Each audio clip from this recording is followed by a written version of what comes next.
All right, so just a few things. Remember, because I'm now recording, so I'll kind of repeat myself. The homework is due on Tuesday. Okay. We just talked about the normal distribution quiz. You have until next Friday morning by 8:05 if you want to retake that. You just have to have the homework assignment done. Okay. What else do we have? Next Thursday, the 19th, is going to be your second exam. So I've already put quite a few different topics on there. I've already got it copied and ready to go. Cumulative frequency will be on there. Standard deviation, normal distribution, correlation coefficient, all these topics that we've been talking about since the previous exam. Okay, so a lot of this is going to be done on the calculator. The key point is just to remember how to do it on the calculator. Okay, so if you have questions, let me know. All right, so chi-squared test for independence. Okay, so the table shows the results of a sample of 400 randomly selected adults classified according to gender and regular exercise. So I'll go ahead and say when it comes to a person's internal assessment, that you have to work on and have created by the end of the school year, actually by our calendar March, this is actually a really popular analysis method that people like to use because it goes a little further than just comparing sets of data. Like here, unlike a correlation coefficient, we're not just comparing, gender to exercise, we're comparing the subgroups of those categories. So in gender, we're taking both males and females, and we're comparing that against people who do and do not exercise. So besides calling it a contingency table, we also call it a 2x2 table. But you'll go ahead and take a look. I said there was how many people in this sample? 400. And you're always going to notice that when you're looking at a contingency table. The bottom right cell is going to be the total number of elements, participants, whatever it is that you happen to be analyzing. Now, can anybody tell me how this table works? Like, where am I getting those numbers, 208, 216, and so forth? That's exactly right. Okay. Now, if you look at the data, let me ask you a question.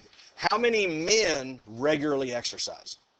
110. Okay, 110. There you go. So I know that according to the sample, 106 men do not regularly exercise. So you're going to be taking the sum total of each row and each column of information, so that the sum of your rows at the bottom should be adding up to the total number in your set. So 208 plus 192 is 400. But if I go ahead and take the row totals and add those up in the last column, 216 plus 184, that's going to give me 400 as well.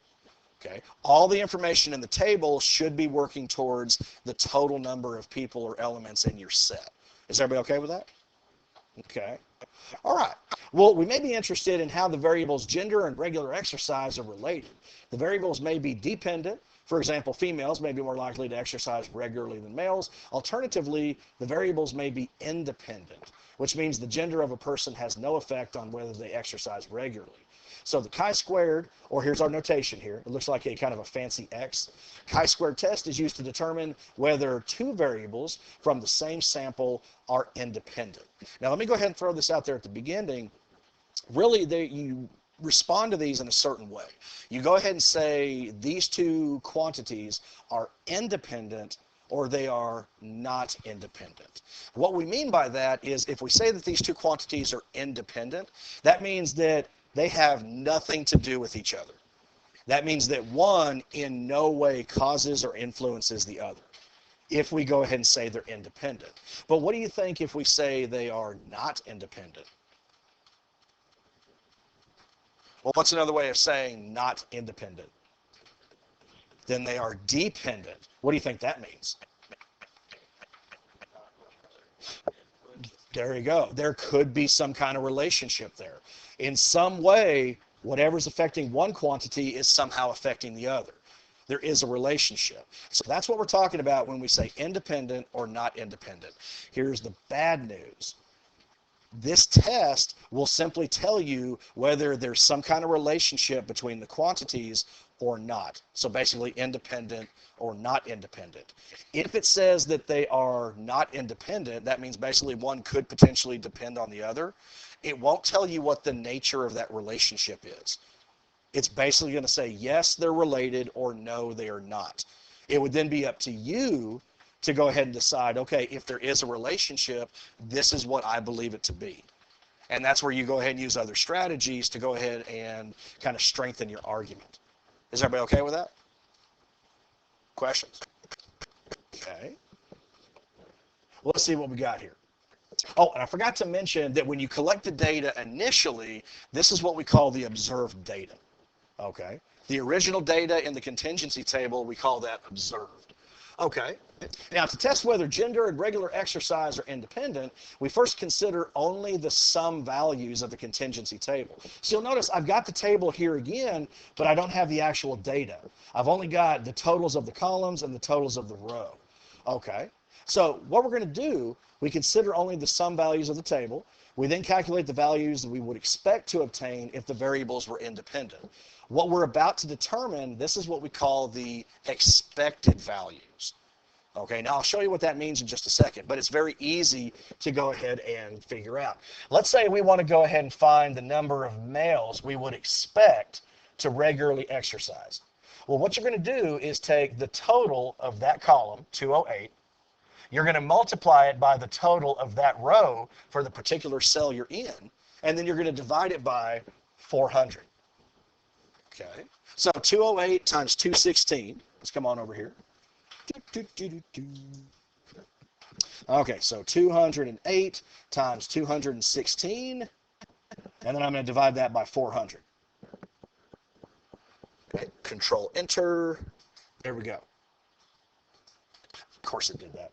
2808 divided by 25. Let me do that again. 2808 divided by 25.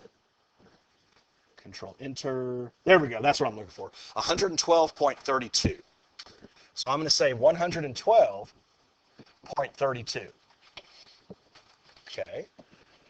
That's how I go ahead and find what I refer to as the expected values. Okay. You take the column total for that cell, multiply it by the row total for that cell, and divide by the total number of participants in your study. Okay, so let's say I want to find the expected value for the number of males who do not regularly exercise. Because I'm in this cell right here, what am I going to multiply together? I'm going to multiply 192 times 216, and then divide it by what? 400. So 192. Let me go ahead and do this as a list. 192 times, again, 216. I'm going to divide that by 400. So it's real easy to find the expected frequency table. Okay, Control Enter, 103.68. Perfect. Okay, 103.68. Okay. There we go. Wouldn't erase. Okay. Is everybody okay how I'm getting these values so far? Okay. Well, what I want you to do, Lucas, try to do the other two for me. Okay. Find me the expected value for the number of females who regularly exercise and who do not regularly exercise. Okay. And then let's come back together and see if we all get the same thing.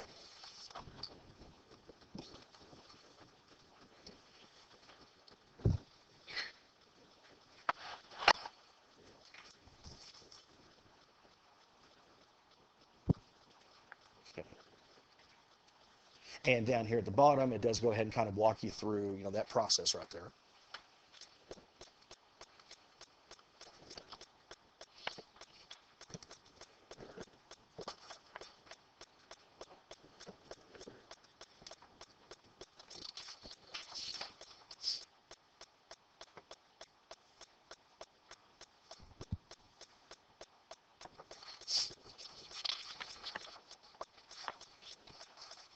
Okay, everybody ready? Okay. Who can tell me the expected value for females who regularly exercise? 95.68. That is absolutely correct. 95.68.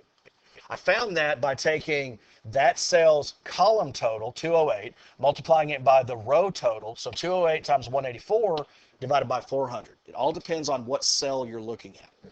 Okay. What about females who do not regularly exercise? What's the expected value? 88.32. That is exactly right.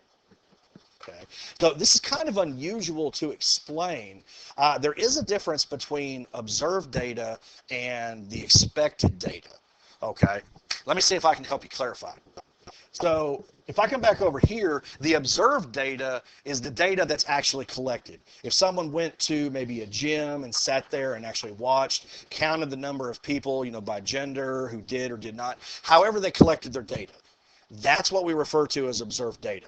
Okay. Now the expected frequency data, okay, let's pretend for a second that gender and exercise have absolutely nothing to do with each other. Okay, they are independent. So if we go ahead and say that one in no way affects the other, this is the number of people we would expect to see if there's no relationship. That's what we're talking about when we say the expected values. Okay. Now, of course, can you have a portion of a person? No, so you'd probably want to go ahead and round. But a lot of times, especially in IB, they do want those decimal answers. So like on males who don't exercise, I would probably go ahead and say 104. Okay, because there is a large decimal after the 3. Okay, but is everybody okay what I mean when I say expected? Okay, it's the numbers we would expect to see if these had nothing to do with each other. Okay, the observed is the original data that was collected. All right, well now if you go ahead and turn to the next page. All right, this table is already set up for you. Exactly what we did. We came up with those values. Okay. So it's very easy to go ahead, bless you, and figure out what the expected values are. Now remember, everything we're doing by hand is going to be done eventually where?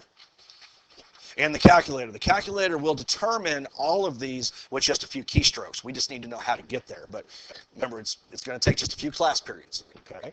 So the chi-squared test examines the difference between the observed values we obtained from our sample and the expected values that we calculated.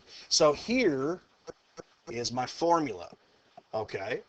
Again, sigma, we take the sum of the squared differences between the observed and the expected, and then we divide that by the expected. Okay. So F sub E is the observed frequency. Okay. Or excuse me, F sub O is the observed frequency, and F sub E is the expected. All right. Now, if the variables are independent, okay, that means they have no relationship. The observed and expected values will appear very similar. This means that the values of their difference will be small, and hence the chi-squared value that you calculate, this is the number that you are going to come up with. Okay. The notation we use is chi-squared, but then as a little subscript, we use calc. Okay, it's the number you calculate. Okay, so let me go ahead and highlight this. If I can find my highlighter. There we go. Okay. Then this will be small. Okay. So in the beginning, we're going to go ahead and say that the two quantities have no relationship. They are independent if I get a really small value for chi-squared. Okay. Now opposed to that, if the variables are not independent, that means there is some kind of relationship. One somehow is connected or influences the other. Okay. If it's not independent, okay, what's it say about your chi-squared value? Okay. It's going to be large. Okay. All right. So as of right now, if we have a small chi-squared value, we're going to say there's no relationship. They are independent. If there's a large value, we're going to say there is a relationship. They are not independent, or somehow one does depend on the other. Okay.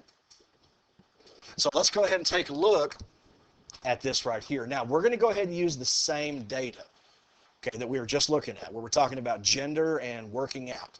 Okay. Now, what is F sub O? That's the observed data. So the data that you first saw when I started introducing a contingency table, the one that starts with the 110. Now, it makes absolutely no difference how you go ahead and list these in your spreadsheet right here, but you want to be extremely careful, however you list them, that you get the corresponding expected value with it. Let me show you what I mean. So my values when we first started, we had 110, and I'm just going to go from left to right. 106, then we had 98, and then we had an 86, right? Okay. Well, what was the expected frequency value that corresponded to 110? 112.32. Okay, because this value corresponds directly to the original observed data, I have to have them in the same row. I can't just mix them up. Okay, there is a relationship between the two. Is everybody okay with that? So what should go with 106? Okay, okay. It was 103.68. Okay, what was the expected values for 98?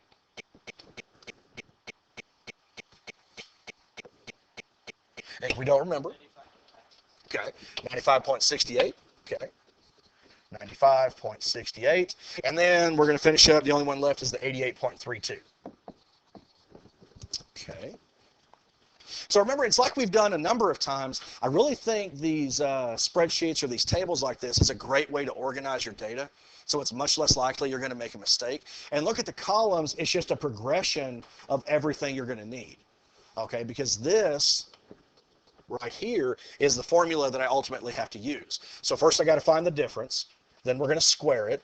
Then I'm going to divide that by the expected value. And then I'm going to take the sum. Okay, so somebody help me out. I need to take the observed minus the expected. So what is a 110 minus 112.32? Negative 2.32. 106 minus 103.68? 2.32. 98 minus 95.68? 2.32. Are you noticing anything?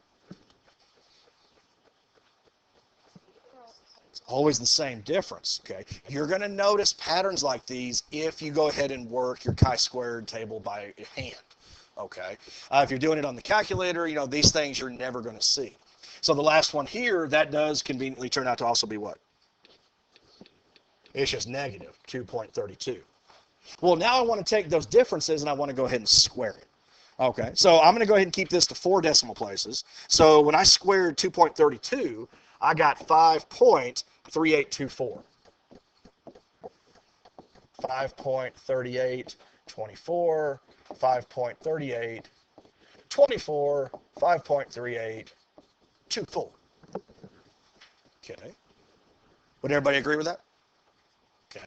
Now here's where you're going to get your different values in this last column, because this grand total of the last column, that is going to be my chi-squared calculated value. Okay. We want to take the sum of that. Well, we found the square differences. All I got to do now is take these square differences and divide by its expected frequency. So in order to get this cell right here, I'm going to take the 5.3824 and divide by what? 112.32. Because all of the expected frequency values are different, all of these are finally going to be different values. In fact, for the first one, I got 0.0479. 5.3824 divided by 112.32. Would you guys agree? Okay. And I'm kind of just, kind of trying to make the process go a little faster here because I'm noticing we're at 202. Okay. So what do I get for the next one? If I go ahead and round it to 4 decimal places.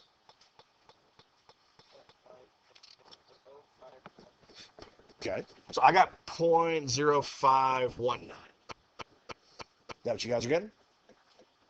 Okay. Now for the next one, 5.3824 divided by 95.68. I got 0.0563, and you guys can double check me on this. Okay. Then for the last one, 5.3824 divided by 88.32, I got 0.0609. 0.0609. Okay. There we go. So I got a grand total of 0.217 for my chi-squared value. Which is what I already had typed right there. Okay. Now, let me go ahead and throw this out there while I'm thinking about it. You remember how I mentioned on the internal assessment, if you decide to go ahead and use correlation? Technology is a great idea, but you also want to go ahead and show a table demonstrating how you calculated that value. Same thing for the chi-squared. If you choose to use chi-squared on your internal assessment, you do want to go ahead and create a table walking the reader how you got to that particular value. I mean, you could definitely do it by technology, go ahead and do it by hand. You can maybe even have a little discussion about how the two compare, okay? But you do need to go ahead and show that. All right, so let's see what this says. What was it saying a moment ago? Would you say that's a really small or a really large number for my chi-squared? I got a pretty small number, right? So according to that, what should I be saying about gender and regularly exercising? They should be independent. So what does independent mean? That means there is no relationship between them. Okay. So according to what we've done here, that means one does not influence or affect the other. Okay. So what do you think? This is the chi-square test. I mean, what do you think? Not too bad? It's not horrible filling it out by hand, but I'm not going to probably have you do that a whole lot. Remember, we're going to be focusing on the technology. Okay, but is anybody already thinking about something? Is there one question that's kind of probably just in someone's head right now? I'm sure someone is thinking about what I'm fishing for. Okay. At what point does the number become big enough? Was anybody thinking that? Okay. There is a part of that. Right now, this was just the introduction. I needed to show you the observed and the expected, because at what point, at what value do I go ahead and say, okay, now that's too large, there's going to be a relationship. Okay, we are going to talk about that. Yes, and we'll probably be able to get there tomorrow. All right, so good.